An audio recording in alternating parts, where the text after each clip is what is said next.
Rockville. We were without power for about five nights. And if I have to look at the bright side, we discovered a few new restaurants.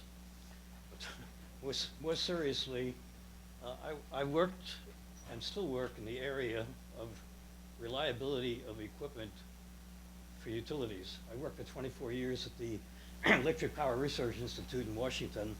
And after I retired, I set up a consulting organization. And I'm involved right now, and I have been involved in the last few years in areas involving power blackouts. I want to offer a suggestion here that I have not heard until tonight.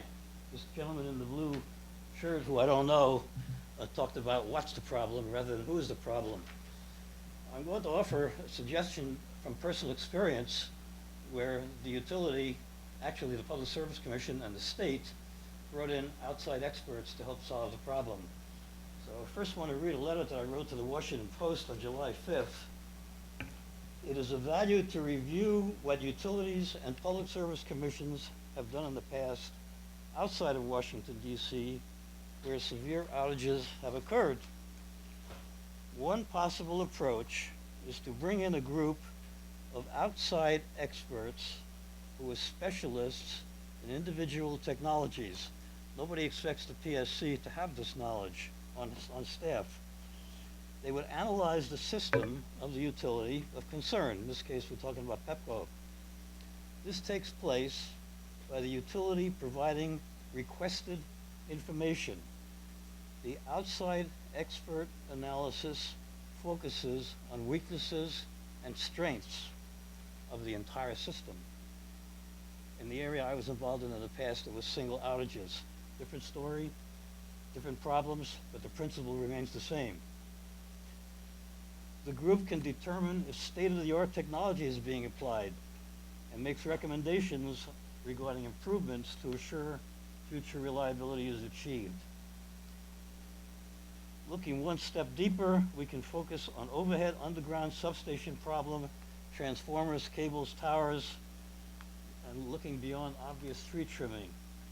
Comments can come forth on going underground, and let me assure you, people think underground's the answer. There are problems with underground, and you have to understand what they are. You can't just say go underground like in Germany, and there are no problems. That's not true, ladies and gentlemen. This kind of analysis goes beyond making requests, it goes beyond making demands, and it goes beyond making threats. We've had a lot of that. In my experience, it removes the anger, and we have a lot of anger in this room tonight, and it facilitates a sense of cooperation among the people involved, PEPCO, Public Service Commission, the experts. And in the past, the intermediate conclusions were communicated by conference calls and the final report. I have found that this worked. Now, of course, money. Where's the money going to come from? Well, the first thing I'll say is that the cost of doing this will be trivial compared to the avoided cost of the failures. And secondly, that means the state has to be involved. And when I was working in this area before, the state was intimately involved with the Public Service Commission. Not easy. You have to locate the experts, you have to sign contracts, you have to do all the things that are required. But it's a new approach, and I haven't heard this spelled out in detail anywhere. I've heard the gentleman talk about what's wrong. This focuses on what rather than who. And I sent this to the Post, and it fell into the usual black hole, so I'm not surprised. I ended this letter by saying, it is recommended that the Public Service Commission provides focus here. So for this meeting, I'm going to recommend the Public Service Commission take action.